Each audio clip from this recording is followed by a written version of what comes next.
Nabi besar Muhammad tidur bukan secara sembunyi-sembunyi. Ya, beliau tidur secara sembunyi-sembunyi.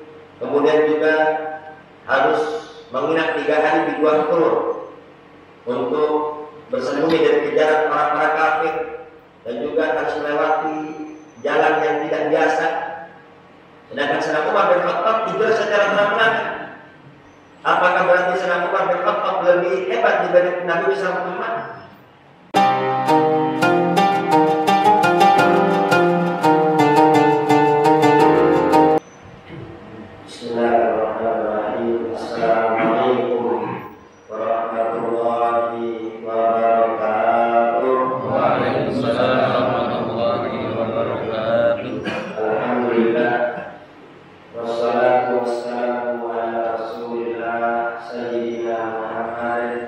Iya,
saat ini kita berada di tahun yang baru.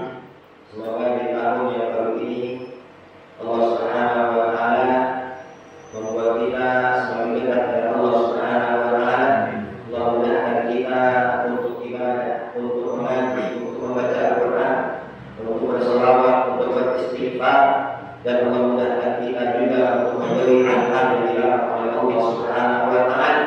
Dan semoga di tahun yang baru ini segala hajat-hajat kita yang belum tercapai, segala anak-anak kita, segala cita-cita kita semoga dikabulkan oleh Allah Subhanahu wa Ta'ala. Segala harapan kita semoga diberikan oleh Allah Subhanahu wa Ta'ala. Wajibkan kita daripada musibah, wajibkan kita daripada bala, wajibkan kita dari hal-hal yang tidak kita sukai. Amin. Allahumma amin. Hadirin Bapak-bapak yang dimuliakan Allah, dahulunya Islam tidak memiliki tahun. Jadi tahun itu ditentukan dengan kejadian besar yang terjadi pada masa itu. Contoh, Nabi Muhammad SAW dilahirkan pada tahun gajah. Kenapa dinamakan tahun gajah? Karena pada saat itu terjadi peristiwa yang sangat besar, yaitu Raja Abraha dengan pasukan gajahnya ingin menyerang dan menghancurkan Ka'bah. Maka tahun tersebut dinamakan tahun gajah. Dan ada juga Amul Huzni, tahun kesedihan. Mengapa dinamakan tahun kesedihan?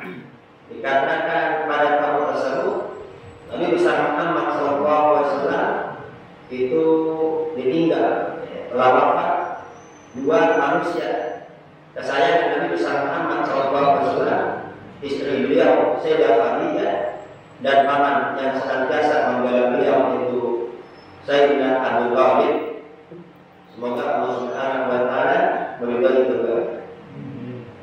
Maka dinamakan tahun tersebut adalah Amul Huzni, tahun kesedihan. Kemudian berlalu masa demi masa, sampailah pada masa Khalifah Sayyidina Umar bin Khattab radhiyallahu anhu. Kemudian Sayyidina Umar Khalifah yang pertama kali dijuluki Amirul Mukminin, pimpinan orang-orang beriman. Jadi Khalifah yang pertama kali dijuluki Amirul Mukminin adalah Sayyidina Umar bin Khattab radhiyallahu anhu. Dan biasa ketika sholat Jumat itu tidak ada tahun, sehingga pernah suatu peristiwa saya Umar dulu, ini surat tahun kapan? Tahun kemarin atau tahun kemarinnya lagi?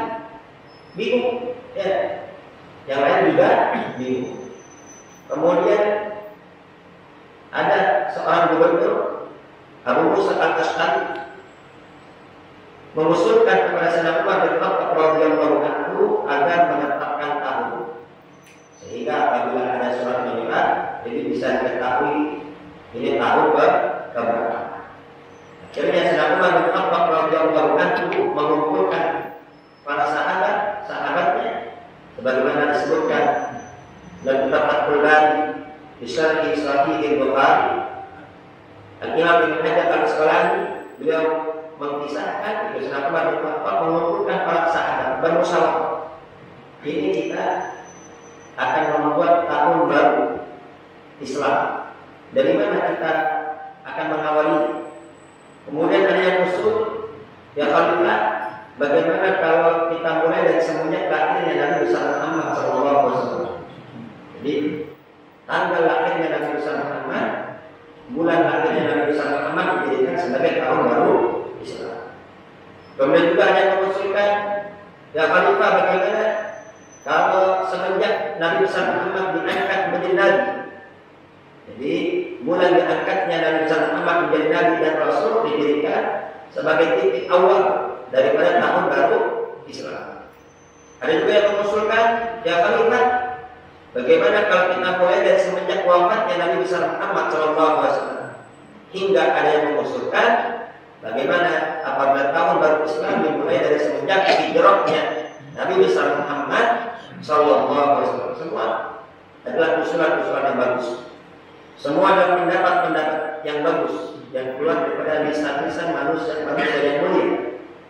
Akan tapi Khalifah Umar bin Khattab tidak setuju dimulai dari semenjak akhirnya Kenapa?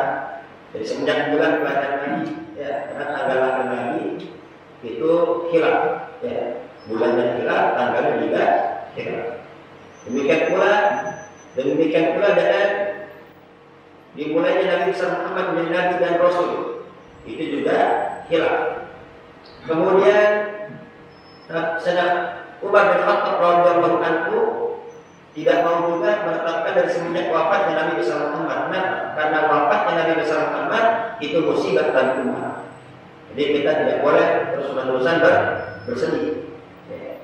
Kemudian ditetapkanlah bahwa tahun baru Islam dimulai dari semenjak hijrahnya Nabi besar Muhammad sallallahu alaihi wasallam. Kenapa? Karena hijrahnya Nabi itu adalah pembeda antara yang hak dan yang batil. Hijrahnya Nabi adalah pembeda antara mukmin dan kafir. Dan lagi pula itu dikarenakan orang-orang yang pergi haji itu sudah selesai melaksanakan ibadah haji. Nah, ketika semua sudah selesai melaksanakan ibadah haji, Khalifah Umar bin Khattab radhiyallahu anhu mengumumkan, wahai jamaah haji, nanti ketika kalian pulang ke tanah air kalian masing-masing, sampaikan kepada rakyat yang ada di sana, kepada umat Islam yang ada di daerah masing-masing, bahwasanya bulan Muharram nanti itu sebagai bulan pertama daripada tahun baru Islam. Dari semenjak hijrahnya Nabi besar Muhammad sallallahu alaihi wasallam. Makanya dinamakan tahun baru Hijriah. Diambil dari hijrahnya Nabi besar Muhammad sallallahu alaihi wasallam. Ya, jadi itu momentum yang sangat tepat ya ketika jemaah haji setelah selesai ibadah haji, ya ini kita semua bisa menyampaikan kepada umat Islam di berbagai negara masing-masing. Karena dulu kan belum ada handphone. Sekarang udah enak, udah ada WhatsApp, udah ada Facebook, udah ada Google, udah ada YouTube, ya enak menyebarkan informasi. Zaman dulu masih sulit. Nah, itu sangat tepat ketika ibadah haji selesai, akhirnya masing-masing jemaah haji menyampaikan kepada umat Islam di berbagai negara masing-masing bahwasanya tahun baru Islam dimulai dari semenjak bulan Muharram. Kemudian timbul pertanyaan, bukankah Nabi besar Muhammad SAW itu hijrah pada saat bulan Syawal? Nabi hijrah di bulan Syawal, kemudian sampai ke Madinah pada bulan Rabiul Awal. Seharusnya tahun baru Hijriah dimulai dari semenjak Rabiul Awal atau dimulai dari bulan Syawal. Ya. Kemudian dijawab oleh para ulama, ya, jadi dihitungnya bukan dari semenjak Nabi besar Muhammad meninggalkan Madinah, meninggalkan kota Mekah, tapi dihitung ketika berazam, ketika bertekad, ketika turun perintah dari Allah untuk hijrah ke Madinah. Nah, itu pas sahabat-sahabat ya, mulai hijrah dari bulan Muharram. Perintah Allah untuk hijrah dari semenjak bulan Muharram. Makanya bulan Muharram jadi titik awal daripada tahun baru Islam. Dan yang pernah kita mengira dan menyangka serta membayangkan hijrahnya Nabi dan sahabat-sahabat Nabi itu sebagaimana pindahnya kita dari kontrakan yang satu ke kontrakan yang lain. Dan jangan kita kira, kita sangka hijrahnya Nabi beserta para sahabat sebagaimana kita yang hijrah dari wilayah asal kita ke wilayah yang lain. Dikarenakan merantau, ya pindah wilayah. Dikarenakan menikah, akhirnya pindah wilayah. Dan kita bayangkan seperti itu. Ya, hijrahnya Nabi besar Muhammad dan para sahabat Nabi ini semua dikarenakan untuk mempertahankan iman. Dikarenakan di kota Mekah, mereka semua tidak bisa bebas berwilayah. Mereka semua tidak bisa bebas untuk berdakwah. Mereka diganggu, mereka diintimidasi. Bahkan banyak di antara mereka yang disiksa, bahkan dibunuh. Maka Allah Subhanahu wa taala perintahkan untuk hijrah ke Madinah. Dan ini bukan hal yang mudah. Mereka harus meninggalkan rumahnya, mereka harus meninggalkan keluarganya, mereka harus meninggalkan asetnya. Yang punya perdagangan di Mekah harus ditinggalkan, yang punya aset di Mekah harus ditinggalkan, yang punya harta di Mekah semua harus ditinggalkan. harus hijrah ke Madinah. Sampai-sampai ada di antara mereka yang berkata kepada sahabatnya, tolong sampaikan kepada aku tetap beriman, tapi aku tidak hijrah ke Madinah. Bagaimana boleh Madinah? Kemudian turun firman Allah Subhanahu wa taala, "Afa hasiban nas an yutraku an yaqulu amanna wa hum la yuftanun?" Apakah manusia menyangka dan mengira cukup sekadar mengatakan iman, kemudian tidak diuji oleh Allah? Enggak. Setelah orang mengatakan beriman, maka akan diuji oleh Allah Subhanahu wa taala sejauh mana keimanan hamba terambil. Akhirnya itu para sahabat-sahabat Nabi satu persatu hijrah dari Mekah menuju Madinah. Ya. Dan semua hijrah secara sembunyi-sembunyi, kecuali Sayyidina Umar bin Khattab radhiyallahu anhu yang hijrah secara terang-terangan. Dengan tangan berkata di depan Ka'bah, barang siapa yang ingin istrinya menjadi janda dan barang siapa yang ingin anak-anaknya menjadi yatim, jika aku besok aku akan hijrah ke Madinah. Semua nggak ada yang berani mengganggu Sayyidina Umar bin Khattab radhiyallahu anhu. Kemudian dibahas oleh ulama. Nabi besar Muhammad hijrah bukan secara sembunyi-sembunyi. Ya, beliau hijrah secara sembunyi-sembunyi. Kemudian juga harus menginap 3 hari di Gua Hira untuk bersembunyi dari kejaran orang-orang kafir, dan juga harus melewati jalan yang tidak biasa. Sedangkan Sayyidina Umar bin Khattab hijrah secara terang-terangan. Apakah berarti Sayyidina Umar bin Khattab lebih hebat dibanding Nabi besar Muhammad? Apakah berarti Sayyidina Umar bin Khattab lebih berani dibanding Nabi besar Muhammad? Tidak. Jelaskan oleh Syekh Ramadan Al-Buti dalam kitabnya Fiqhus Sirah, ya. Sayyidina Umar bin Khattab perbuatannya tidak menjadi hukum. Sayyidina Umar bin Khattab perbuatannya tidak menjadi hukum. Berbeda dengan Nabi Muhammad sallallahu alaihi wasallam, yang mana perbuatannya itu menjadi hukum. Ya. Ucapannya, gerak-geriknya, perbuatannya semua dicontoh oleh umat. Mayantiku anil hawa in huwa illa wahyun yuha. Ya, jangankan gerak-geriknya, jangankan perbuatannya, ucapannya saja belum tidak berucap, melainkan itu wahyu dari Allah Subhanahu wa taala. Nah, pelajaran dapat diambil di sini. Sebutkan oleh Syekh Ramadan Al-Buti, seandainya Nabi besar Muhammad hijrah secara terang-terangan, maka di situ akan menjadi syariat.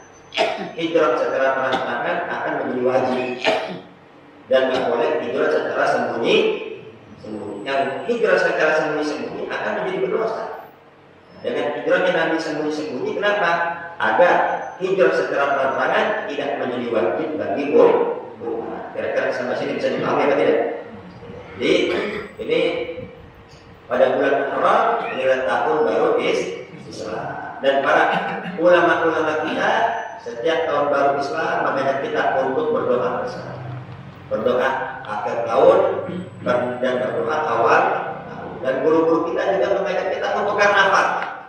Ya, ini juga adalah tradisi-tradisi yang bagus. Tradisi-tradisi yang baik, momentum untuk mengingatkan kepada umat bahwasanya Muharram ini adalah titik awal daripada tahun baru Islam. Karena terus terang, banyak orang yang kenal Januari tapi nggak kenal Muharram, betul atau tidak? Banyak orang yang hafal bulan-bulan Masehi tapi nggak hafal bulan-bulan Hijriah. Ya. Mereka hafalnya Ramadan, Syawal, sama bulan Haji. Dzulhijjah nggak ngerti, artinya bulan Haji. Nah, ini momentum kita. Ya. Jadi kenalkan kepada keluarga kita, kenalkan kepada putra-putri kita mengenai bulan-bulan Islam. Dan bulan Muharram ini adalah bulan yang sangat mulia. Ya, kita berdoa itu bagus. Ada yang bertanya, apa dalilnya? Doa akhir tahun dan doa awal tahun. Ya, yang namanya doa kapan saja bagus. Doa di pagi hari boleh gak? Doa di siang hari? Doa di sore hari? Doa di malam hari? Doa kapan saja boleh. Nah, ini kita diajak oleh ulama kita untuk berdoa bersama-sama, minta kepada Allah Subhanahu wa taala sekaligus untuk mengingatkan umat akan bulan Muharram. Dan bulan Muharram bukan bulan sial. Ya, ada yang mengatakan di bulan Muharram bulan apa? Bulan Surok. Ini bulan sial. Awas, jangan bikin acara di bulan Surok. Jangan, Jawa. Jangan nikahin anak di bulan Surok. Berarti pada saat itu nikahan. Nah, ini justru momentum sangat bagus. Orang-orang yang bikin nikahan, kita bikin dan nikahan. Nanti dapatnya lebih gede. Karena nggak ada bikin. Ya.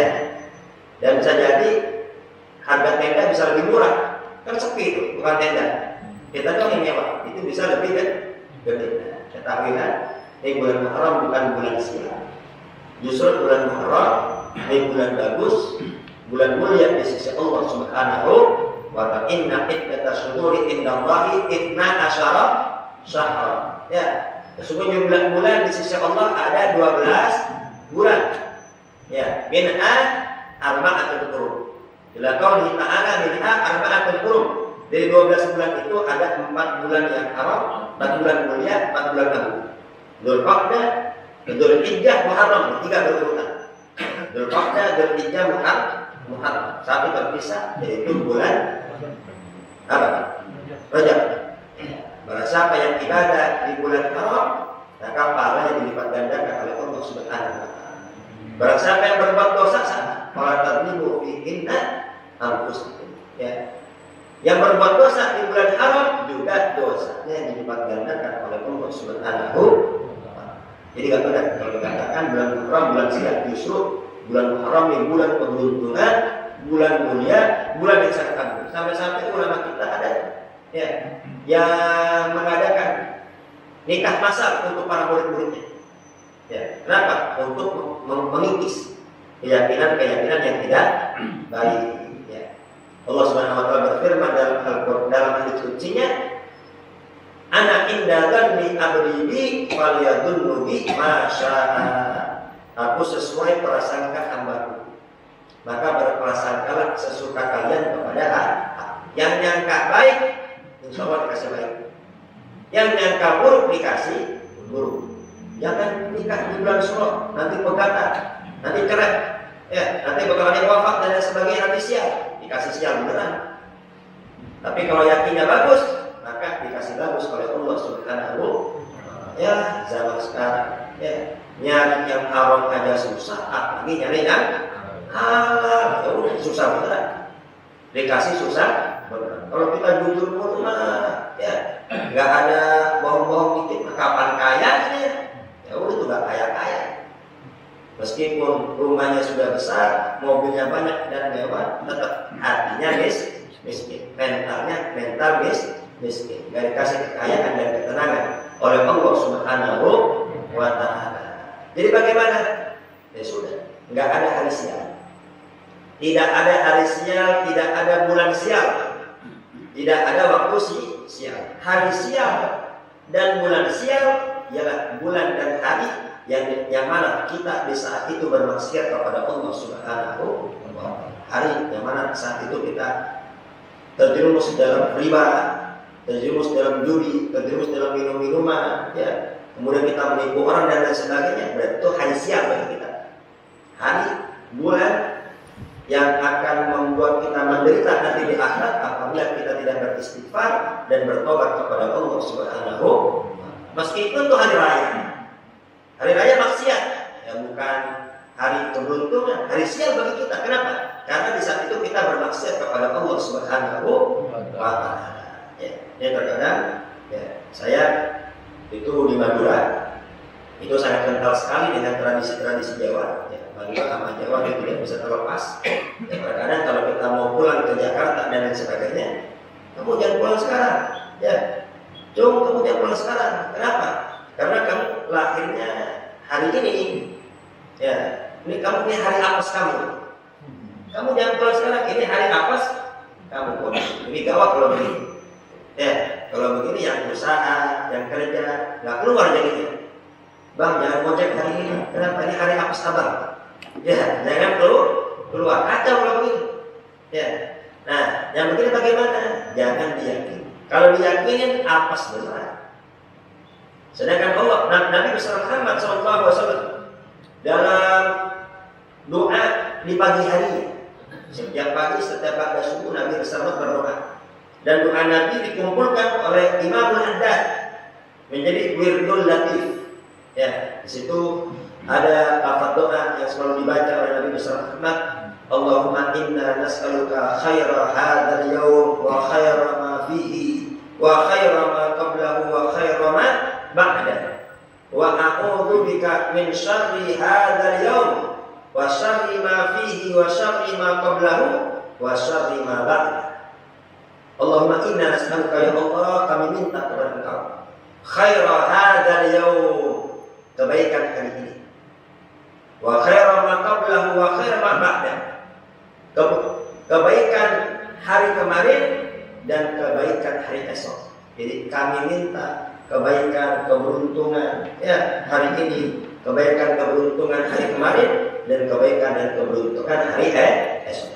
Allahumma inni a'udzubika min syarri hadzal yaum wa syarri ma fihi wa syarri ma qablahu wa syarri ma ba'da.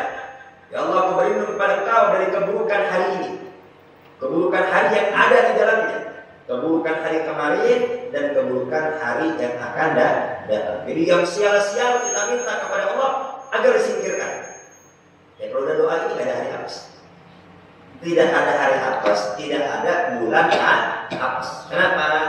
Karena kita sudah minta kepada Allah Subhanahu wa ta'ala. Ya, semua yang terjadi di muka bumi ini tidak akan terjadi tanpa izin dari Allah Subhanahu wa ta'ala. Yang menentukan takdir baik adalah Allah. Yang menentukan takdir buruk adalah Allah. Yang memberikan kebahagiaan, kesedihan, keberuntungan dan kesialan adalah Allah Subhanahu wa ta'ala. Kita langsung minta kepada Allah Subhanahu wa ta'ala. Setelah itu tawakal. Ya, banyak doa, tawakal kepada Allah Subhanahu wa ta'ala. Karena itu ulama kita mengajarkan sebelum keluar dari rumah jangan lupa sholat hajat, sholat taubah, sholat istikharah. Sering saya sampaikan, ya kita dianjurkan setiap pada subuh zikir.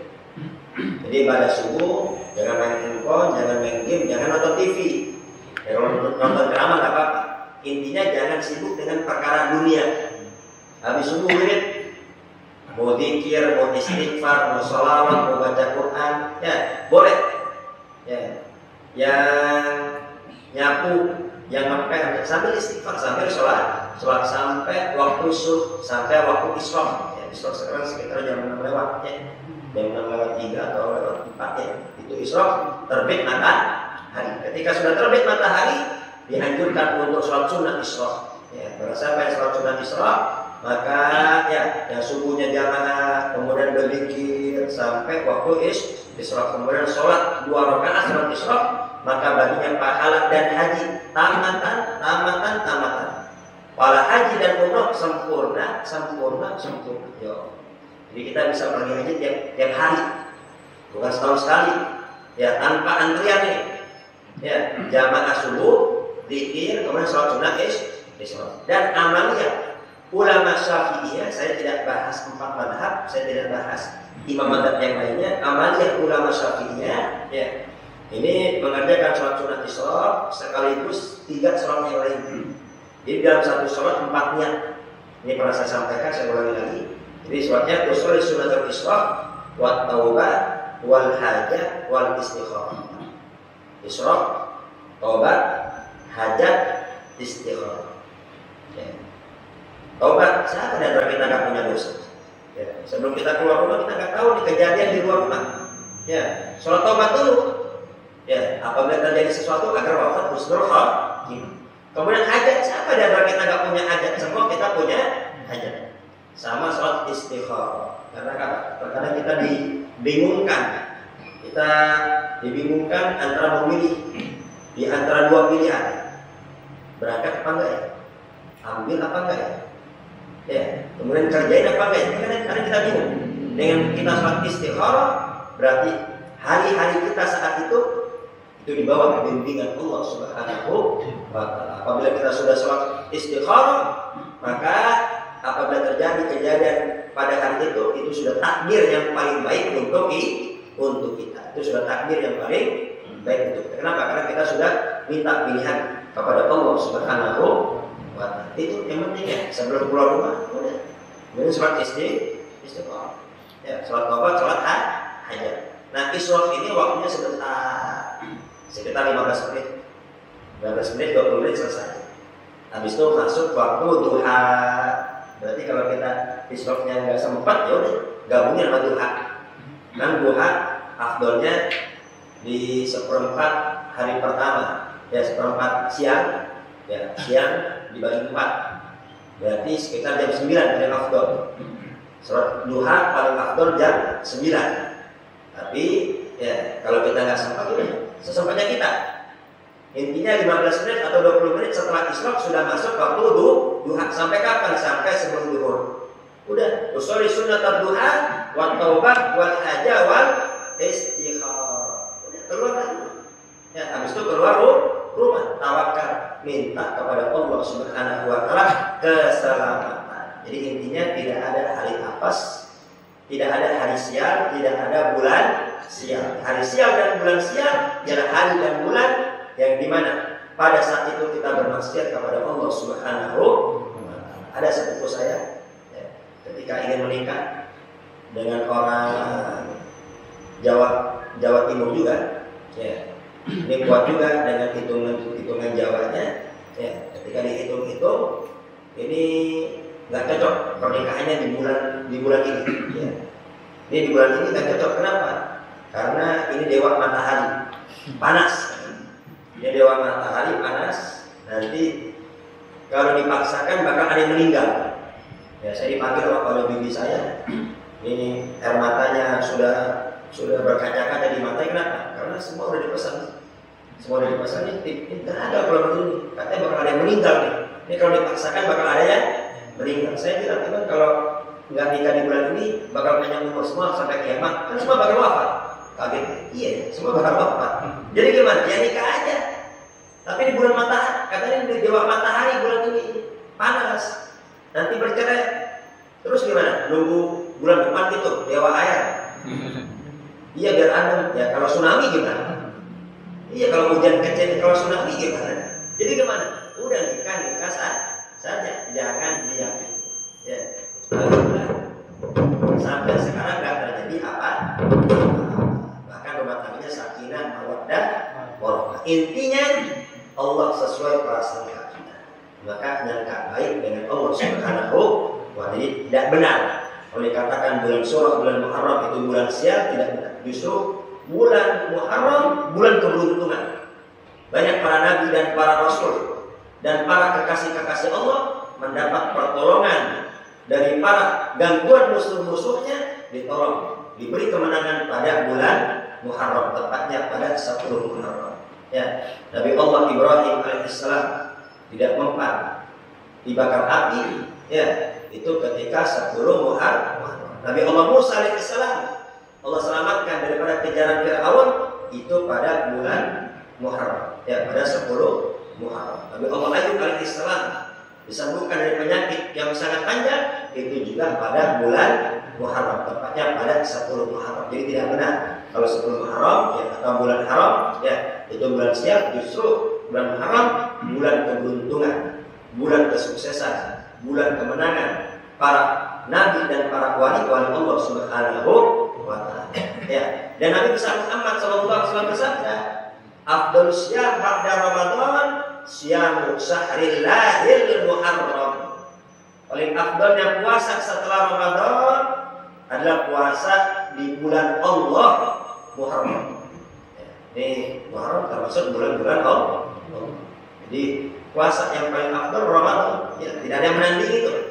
Ramadan tidak ada tandingannya. Setelah Ramadan, puasa apa yang paling afdal? Puasa di bulan Muharram. Tanggal berapa? Semuanya. Dari tanggal pertama sampai seterusnya. Ya. Gak bisa sebulan full, boleh sehari puasa sehari tidak. Gak bisa sehari puasa sehari tidak. Ya, bisa juga ngambil hari Senin atau hari Kamis. Ya, Senin atau hari Kamis. Yang penting jangan Jumat saja. Puasa Jumat tuh makruh. Atau puasa Sabtu saja makruh. atau Ahad saja makruh. Kenapa? Karena 3 hari ini adalah hari besar. Ya. Ini Jumat hari besar bagi umat Islam, Sabtu hari besar bagi orang-orang Yahudi, ya. Kemudian Ahad hari besar bagi orang-orang Nasrani. Jadi kita mengkhususkan puasa di 1 hari saja, maka hukumnya makruh. Sebagaimana disebutkan dalam Sahih Bukhari, Nabi besar Muhammad SAW itu pernah mendatangi istrinya Juwairiyah. Ini istri beliau Juwairiyah, ini anak kepala suku yang bari'atul jamal, yang kecantikannya sangat luar biasa, cantik sekali. Namanya tadi tawanan. Jadi Juwairiyah tadi tawanan, kemudian ini ada jatahnya sahabat. Kan tapi para sahabat ya lihat, wah ini mas sangat cantik. Bagi kedua ini anaknya kepala suku, gak pantas buat kita. Ini pantasnya mah buat Nabi besar Muhammad Sallallahu Alaihi Wasallam, diberikan kepada Nabi, ya. Kemudian dinikahi oleh Nabi besar Muhammad Sallallahu Alaihi Wasallam. Nah, ini Juwairiyah pernah suatu hari pada hari Jumat, Nabi menemui Juwairiyah, ditanya oleh Nabi, engkau puasa? Iya ya Rasul, aku puasa. Puasa pada hari Jumat. Kemudian Nabi bertanya, kemarin kamu hari Kamis puasa apa tidak? Tidak ya Rasul. Kemudian ntar Sabtu ada niatan nggak mau puasa? Enggak ya Rasul, batalkan. Kata Nabi, batalin. Ya karena dia hanya niat puasa pada hari Jumat. Jadi kalau mau puasa ya minimal nyambung sama kemarinnya, Kamis Jumat. Atau Kamisnya nggak puasa, ya sambung Jumat Sabtu. Ya itu untuk menghilangkan kemakruhan. Kalau Sabtu sambung sama Ahad, Ahad sambung sama Senin, itu hilang kemakruhan. Kenapa? Dikarenakan hari Jumat ini hari rayanya umat Islam. Ya, sama seperti hari raya Idul Fitri, hari raya Idul Adha. Yang mana hari raya itu jamuan dari Allah untuk umat Islam. Ya, jadi umat Islam itu dijamu oleh Allah Subhanahu Wa Taala makan, ya, makan, minum ya pada hari Jumat. Makanya ada apa? Ada nasi berkah itu. Jumat berkah itu pas itu. Karena Jumat tidak dianjurkan untuk berpuasa. Senin puasa pun harus disambung dengan hari sebelumnya atau hari setelahnya. Dan lagi pula hari Jumat ini hari kita dianjurkan untuk fokus ibadah, untuk baca surah Kahfi, untuk memperbanyak sholawat, untuk memperbanyak istighfar, untuk berpagi-pagi hari untuk iktikaf di masjid. Ada hari Jumat, ada sa'atul ijabah, ya. Yang mana ini semua kalau puasa khawatir ibadahnya nggak semangat. Kalau puasa khawatir ibadahnya nggak semangat. Dulu ada anak pondok, itu kalau dia udah puasa Senin Kamis dia nggak mau belajar, tidur aja di kamar. Ya, disuruh belajar, saya puasa. Dia puasa, tapi tetap belajar itu wajib. Ya, sampai dipanggil wali. Ya, tapi walinya salah. Dia kalau udah puasa nggak mau belajar, nggak boleh begitu. Kenapa? Ya, belajar itu kewajiban. Nah, jadi kenapa hari Jumat tidak dianjurkan untuk berpuasa? Karena dianjurkan untuk memperbanyak ibadah. Khawatir kalau puasa jadi lemes, nggak semangat, ya kurang maksimal untuk mendekatkan diri kepada Allah Subhanahu wa Ta'ala. Maka orang-orang dulu itu kerja selama 1 minggu. Nyelengin buat 1 hari, buat hari Jumat mereka libur. Kadang mereka juga punya celengan tahunan. Ya mereka bekerja setahun buat celengan apa? Pada bulan Ramadan. Di Ramadan mereka fokus ibadah kepada Allah Subhanahu wa Ta'ala. Jadi intinya ya puasa Muharram kapan, hari apa bebas selama sebulan. Hanya saja nanti jangan Jumat saja, jangan Sabtu saja, jangan Ahad saja. Kecuali Jumat, Sabtu, Ahad bertepatan dengan anjuran puasa. Ya, bertepatan dengan hari Arafah, tidak ada masalah. Bertepatan dengan 10 Muharram itu tidak ada masalah. Ya, nanti jangan lupa 10 Muharram, ya, jangan sampai kita nggak puasa. Kalau kita nggak puasa selama sebulan nggak apa, minimal 1 hari. 10 Muharram nanti, ya, kan berarti ini sekarang tanggal 1 nih. Ya, ini Kamis kan tanggal Rabu tanggal 1, ya hitung aja. Nanti pas tanggal 10 kita dianjurkan untuk berpuasa. Ahtasibu wallahi an yukaffira sanatal lati ba'dahu. Ya. Sanadati qablahu. Ya, Nabi bersabda dengan puasa pada tanggal 10 Muharram ya, itu dapat menghapus dosa selama 1 tahun. Ya. Dan Nabi bersabda, la in baqitu ila qabilin la suman nasi. Kalau aku hidup sampai tahun depan, aku akan puasa pada tanggal 9. Ya. Jadi kalau bisa tanggal 9 karena tanggal 10 berpuasa. Kalau nggak bisa 10 aja. Kenapa? Karena Nabi besar Muhammad nggak mau sama dengan orang-orang Yahudi. Ini baru kita masuk jam 19 lewat 4 semoga kita semua diberikan taufik hidayah oleh Allah Subhanahu wa taala dapat mengisi bulan Muharram, bulan Allah ini ya dengan ibadah kepada Allah Subhanahu wa taala, dan semoga kita semua dijauhkan daripada dosa dan maksiat. Al-Fatihah.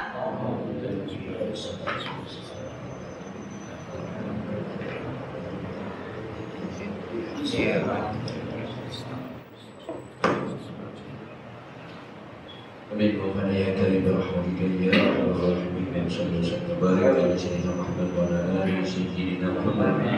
Allahumma anfa'na bima 'allamtana wa 'allimna ma yanfa'una wa zidna ya Allah ilman nafi'an wa zidna ilman maqbulan wa warzuqna adaban barakatan wa rizqan wa nasi'an wa katsiran.